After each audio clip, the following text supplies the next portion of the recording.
I read the first edition of this book in early 1950. I thought then it was by far the best book about investing ever written.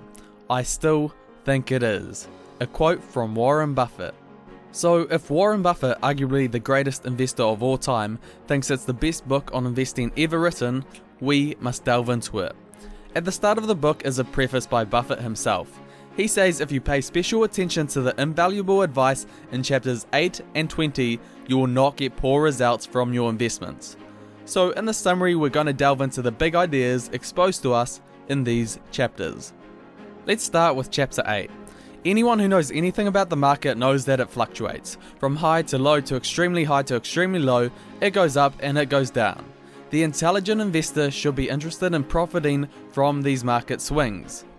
Now there are two ways to try and profit from the market swings: timing or pricing. By timing, Graham means attempting to anticipate the action of the stock market through market forecasts or some Wall Street professional's prediction. And by pricing means paying below fair value for a stock, or just the simple effort of making sure you don't pay too much for a stock. Graham says the intelligent investor can derive satisfactory returns from pricing, whereas timing the investor will end up a speculator, and will end up with a speculator's results, which are in the long term terrible. Basically, the difference between pricing and timing is pricing looks at facts, whereas for timing people are grasping at guesses.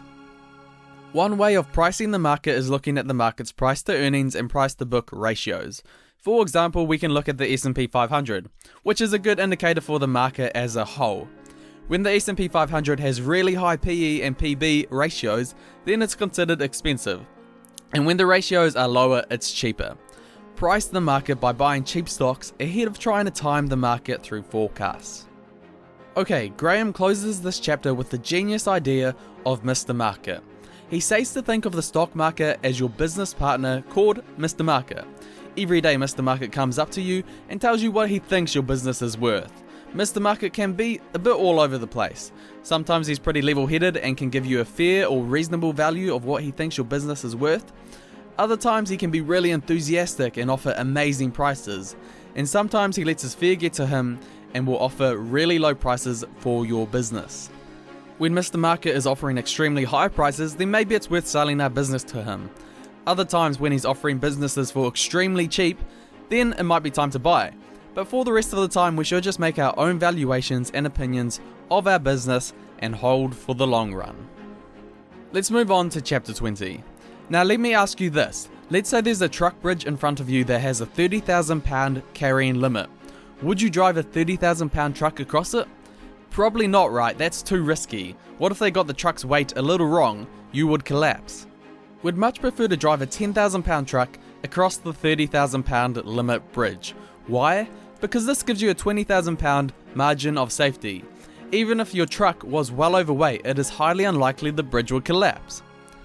And this is a concept that can be directly applied to investing. Always invest with a margin of safety. Even if a lot of things go wrong with your business, you can sleep easy because you have paid a cheap price for that business. Whereas if you pay a high price for a business, you have to hope that everything goes well in order to derive the return you desire.